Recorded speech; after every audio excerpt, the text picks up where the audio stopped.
Yer üzərində törədilən ilk qətl, ilk cinayət necə baş verdi? Necə oldu ki, insanlar tək olan Allaha ibadətdən uzaqlaşıb bütlərə yönəldilər?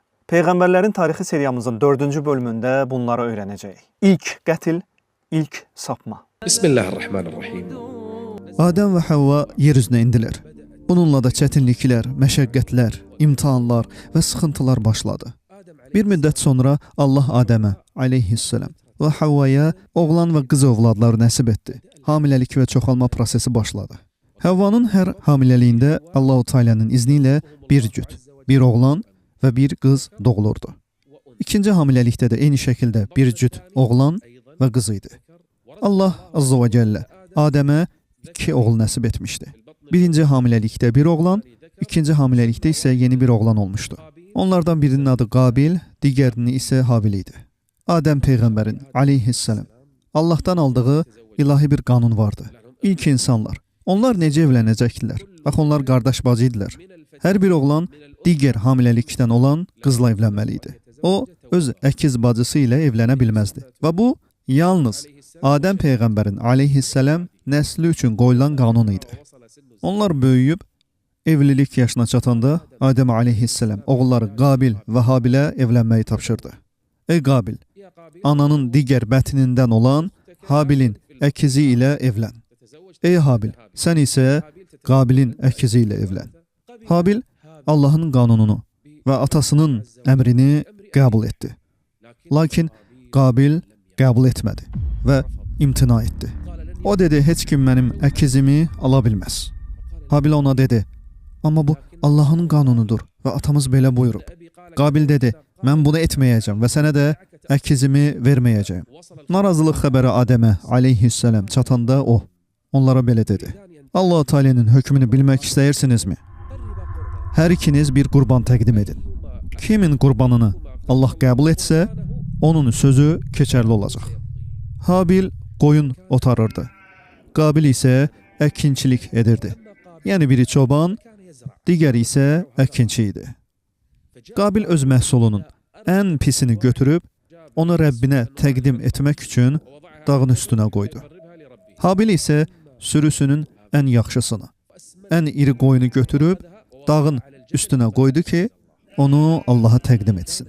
Onların dövründə Allah tərəfindən qəbul edilən qurbana göydən bir atəş enər və onu yandırardı. Əgər göydən bir od enib qurbanı yandırsa, bu Allahın onu qəbul etdiyi demək idi. Adəm, Havva və digərləri bunu izləyirdilər. Göydən od endi və kimin qurbanını qəbul etdi? O da Habilin qurbanını qəbul etdi. Qabilə gəldikdə isə Allah ondan qəbul etmədi. Adəm dedi, o zaman ey Qabil, Habil sənin əkizin ilə evlənəcək. Lakin Qabil imtina etdi. Qabil qardaşını öldürməklə hədələdi. وَاتْلُ عَلَيْهِمْ نَبَأَ ابْنَيْ آدَمَ بِالْحَقِّ إِذْ قَرَّبَا قُرْبَانًا فَتُقُبِّلَ مِنْ أَحَدِهِمَا ولم يتقبل من الآخر قال لأقتلنك قال إنما يتقبل الله من المتقين. Ey Qabil, Allah məndən niyə qəbul etdi, amma səndən etmədi? Çünki Allah yalnız təqvalılardan qəbul edir. Təsəvvür edin, yer üzündə ilk dəfə qətl sözü deyilir. Bundan əvvəl heç kim öldürülməmişdi. Öldürmək deyilən bir şey belə yox idi. Onların sayı cəmi 6 nəfər idi. Adəm, Havva, Qabil, Habil və 2 qız. Buna baxmayaraq, İblis Qabilə qardaşını öldürməyi pıçıldadı və onu buna sövq etdi. Habil qardaşına cavab verdi. لَإِنْ بَسَطْتَ إِلَيَّ يَدَكَ لِتَقْتُلَنِي مَا أَنَا بِبَاسِطٍ يَدِيَ إِلَيْكَ لِأَقْتُلَكَ. Sən məni öldürmək üçün əl uzatsan belə, mən səni öldürmək üçün əl uzatmayacağam. Bilirsən niyə? إِنِّي أَخَافُ اللَّهَ رَبَّ الْعَالَمِينَ إِنِّي أُرِيدُ أَن تَبُوءَ بِإِثْمِي وَإِثْمِكَ فَتَكُونَ مِنْ أَصْحَابِ النَّارِ وَذَلِكَ جَزَاءُ الظَّالِمِينَ. İblis Qabilə pıçıldamağa davam edirdi və bu fikir onun qəlbində və zehnində yer etdi. Bir gün Habil qoyunlara qulluq edib yoruldu və yuxuya getdi. Qabil isə o yatarkən arxadan ona yaxınlaşdı. Şeytan ona necə öldürməyi öyrətdi. O böyük bir daşı götürüb yatan qardaşının başına vurdu və onun başını əzdi. Bu insan tərəfindən törədilən ilk qətl idi. Bundan öncə belə bir şey baş verməmişdi. Daha sonra baş verən bütün qətillərin günahından Qabilə də bir pay düşür. O kimi öldürdü? Öz qardaşını öldürdü. فطوعت له نفسه قتل أخيه فقتله فأصبح من الخاسرين. O əyləşdi və qardaşını öldürdüyünə görə peşman oldu. Şeytan insanı günaha sürükləyir, sonra isə insan peşman olur. Hələ ki atası və anası bundan xəbərsiz idi. Yer üzündə sayları çox az idi, amma o yenə də qardaşını öldürdü. Və indi o cəsədlə nə edəcəyini düşünməyə başladı. Onu öldürdüm, indi onunla nə edim? Allah bir qarğa göndərdi və onun yanında bir ölü qarğa vardı. Qarğa torpağı qazmağa başladı. Çünki qarğalar belə edirlər və onu bastırdı. O torpağı qazıb ölünü içinə qoydu və üstünü örtərək bastırdı. فبعث الله غرابا يبحث في الأرض ليريه كيف يواري سوءة أخيه قال يا ويلتى أعجزت أن أكون مثل هذا الغراب فأواري سوءة أخي. Ona hələ də qardaşım deyir. Amma sən onu öldürdün ey Qabil. Sənin atan bir peyğəmbərdir. Yer üzündə sayınız çox azdır. Amma gördünmü iblis vəsvəsəsi onu necə təsir altına aldı? Görürsənmi? Qabil o zaman yer üzündə baş verən ən böyük cinayətə necə sürükləndi. O qardaşını öldürdü, sonra bastırdı və daha sonra etdiyi işi ata-anasına xəbər verdi. Bu yer üzündə törədilən ilk qətl idi. Adəm aleyhissalam və Havva anamız kədərə qərq oldu. Oğullarından biri qatil, digəri isə qurban olmuşdu. Dünya belədir. Allah-u Teala onlara belə xəbərdarlıq etmişdi. İmkan verməyin ki, sizi cənnətdən çıxarsın, yoxsa dünyada məşəqqət çəkərsiniz. Bu məşəqqətin başlanğıcı idi. Bu əziyyətin və çətinliyin başlanğıcı idi. Bu imtahanlar, mübarizə və çətinliklərlə dolu həyatdır. İki oğul, bir qatil, digər qurban. İllər keçdi, Adəm və Havva Məkkədə yaşamağa davam etdilər. Nəhayət, Allah onlara üçüncü bir oğul nəsib etdi. Ona Şit adını verdilər. Bu ad Allahın hədiyyəsi demək idi. Şit böyüdü və Salih, Adəmin çox sevdiyi bir oğul oldu. Adəm tez-tez onunla oturur, ona dərs verir və dini öyrədirdi. Ta ki o salih bir insan olana qədər. Bəzi alimlər deyirlər ki, Şit peyğəmbərlərdən biri olmuşdur. Bunun ən doğrusunu isə Allah bilir. Adəm Şitə nəsihət edərək, ona dediyi şeyləri Qabilə deməməsini tapşırdı.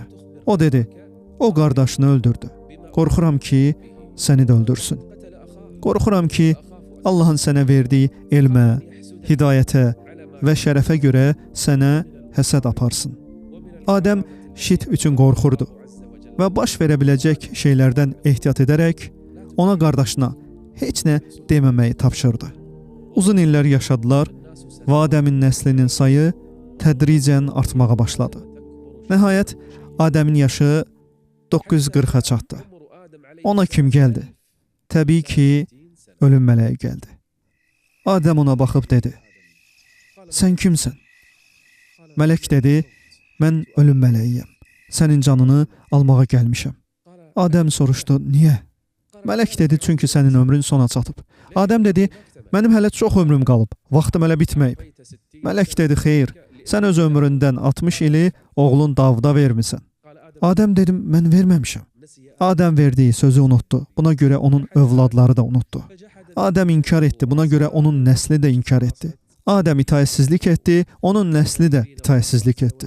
Bu, Allah-u Teala'nın bizə Adəmin aleyhissalam xüsusiyyətlərini göstərməsi üçün idi. O kamil olsa da, yenə də insani xüsusiyyətlərə sahib idi. Adəm dedi, xeyr, mənim ömrüm 1000 ildir. Allah ölüm mələyinə vəhy etdi ki, Adəm 1000 il yaşayacaq. və Davuda verilən 100 il də Allahın bir neməti olaraq qalacaq.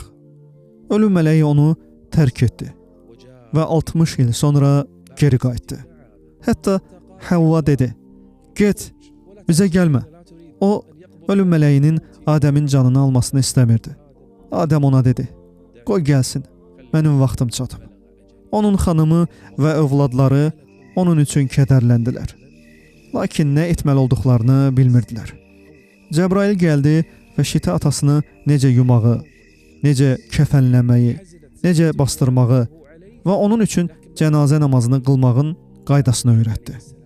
Sonra Cəbrail ona dedi ki, bu onun sünnəsidir və ondan sonra gələnlər üçün də ölən hər kəsə tətbiq olunacaq bir adətdir. O, belə yuyulmalı, kəfənlənməli, onun üçün namaz qılınmalı və dəfn edilməlidir. İnsanlığın atası, peyğəmbərlərin ilki və Allahın öz əli ilə yaratdığı ilk insan olan Adəm beləcə vəfat etdi. Bu Adəmdir. Allahın salamı olsun ona. Geridə kimlər qaldı? Şit və onun nəslindən olanlar, həmçinin Qabil və onun nəslindən olanlar. İnsanlar bir müddət belə davam etdilər. Adəmdən aleyhissalam sonra insanlar yer üzündə qaldılar. Əvvəlcə az idilər, sonra çoxalmağa başladılar. Onlara Adəmin oğlu Şit rəhbərlik edirdi. O, onları öyrədir və yönəldirdi və insanlar artır, çoxalırdılar. Qabilin və Şitin nəslindən olanlar yer üzünə yayıldılar.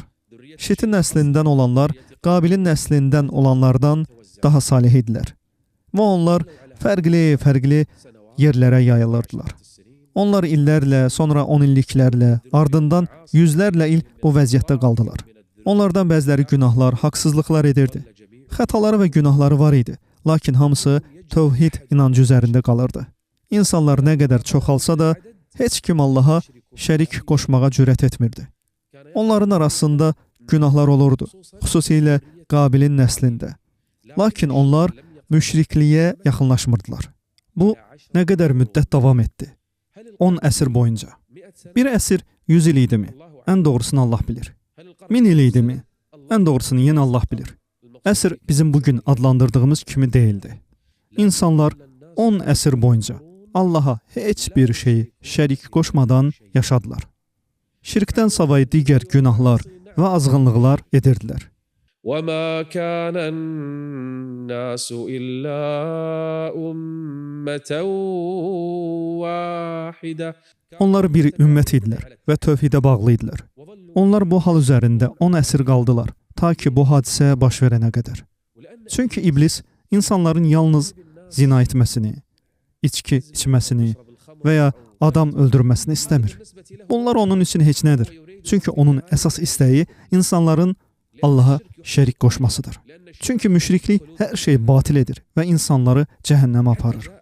Ta ki 10 əsrdən sonra elə bir zaman gəldi ki, insanlar arasında 5 nəfər salih şəxs qaldı. İnsanlar yığıncaqlarında bu 5 salih şəxsin əməllərindən danışırdılar. Onların namazlarından və ibadətlərindən bəhs edir, onlara heyran qalırdılar. Onlardan birini gördükdə belə Allaha xatırlayırdılar. Sadəcə onları görmək belə bir nəsihət, bir xatırlatma kimi idi. Bir günahkar onları görsə utanar, Allaha tövbə edər, günahından dönər və bağışlanma diləyərdi. Bu, onların sahib olduqları böyük salihlik səbəbi ilə idi. Onların adları Vəd, Suva, Yağus, Yauq və Nəsr idi. 5 nəfər idilər. Hamısı salih, təqvalı və Allaha ibadətdə sadiq qullar idilər. Onlardan biri vəfat etdikdə insanlar çox kədərlənirdi. Nə edək? Salih insan öldü. Abid şəxs dünyadan getdi. Təqvalı bir aramızdan ayrıldı. Zahid bir insan bizi tərk etdi. Sonra iblis onlara bir insan surətində gəldi. O dedi: "Gəlin, siz bu salih şəxsin ölümünə görə kədərlənərkən mən də sizə bir məsləhət verim." O dedi: "Nə düşünürsünüz? Bəlkə mən sizə onun heykəlini düzəldim." Onlar dedilər: "Bunun nə faydası olacaq ki?" İblis dedi: "Heykəli gördükdə Allahı xatırlayacaqsınız. Həmin insanın nəsihətlərini və ibadətini yadınıza salacaqsınız. Beləcə Allaha ibadət etmiş olacaqsınız." Onlar dedilər: "Bu yaxşı fikirdir." İblis onlara salih adama bənzəyən bir heykəl gətirdi. Onlar dedilər, bunu hara qoyaq? İblis yaşlı və müdrik bir nəsihətçi kimi onlara dedi, onu məscidə, ibadət yerinə aparıb qoyun. Bu insanlar həqiqətən də onu oraya qoydular. Bu qoyulan ilk heykəl idi. Lakin onlar ona ibadət etmirdilər. Bir müddət sonra ikinci adam öldü və onlar onun üçün də bir heykəl düzəltdilər. Üçüncü, sonra dördüncü, sonra da beşinci öldü. Onlar ibadət evində 5 heykəl qoydular. Lakin heç birinə ibadət etmirdilər. Bu heykəlləri gördükcə Allahı xatırlayırdılar və bunu çox gözəl bir iş hesab edirdilər. Bir nəsil keçdi, sonra onun ardınca başqa bir nəsil gəldi. İkinci nəsil bu heykəllərə hörmət və xüsusi dəyər verməyə başladı. Lakin yenə də onlara ibadət etmirdilər. Lakin bu heykəlləri tədricən müqəddəsləşdirməyə başladılar. Nəsil üstə nəsil keçdi və nəhayət elm yox oldu. Alimlərin hamısı aradan çıxdı. Onların arasında elm zəiflədi və insanlar bu heykəllərdən bərəkət axtarmağa başladılar. Onlarla Allaha təvəssül edib yaxınlaşdıqlarını düşündülər. Adəmin aleyhissalam ölümündən sonra keçən 10 əsrdən bu yana ilk dəfə olaraq həmin dövrdə müşriklik yer üzündə yayılmağa başladı. Ya Allah, nə baş verir? كان الناس أمة واحدة فبعث الله النبيين. Yəni peyğəmbərlər gəlməzdən əvvəl insanlar bir ümmət idi və heç vaxt şirkə bulaşmamışdılar. Doğrudur, günah edirdilər, lakin müşrikliyə cürət etmirdilər. Görürsünüzmü, iblis neçə illər bunun planını qurdu. Fikir verin, insanlar neçə ilə onun ardınca getdilər. Neçə nəsillər keçdi. Nəsillər boyunca insanlar Allahı xatırlatsın deyə bütlər qoymağa başladılar. İblisin hiləsinə baxın. Nəhayət, elə bir gün gəldi ki, onlar bu heykəllərə Allahın yerinə ibadət etməyə başladılar. وَقَالُوا لَا تَذَرُنَّ آلِهَتَكُمْ وَلَا تَذَرُنَّ وَدًّا وَلَا سُوَاعًا وَلَا يَغُوثَ وَيَعُوقَ وَنَسْرًا وَقَدْ أَضَلُّوا كَثِيرًا. İnsanlıq tarixində ilk dəfə müşriklik yer üzündə yayılmağa başladı. Artıq bu elə bir durum idi ki, yeni bir risalə, yeni bir peyğəmbər gəlməli idi. Ancaq bu durumda təkcə peyğəmbər kifayət etmirdi.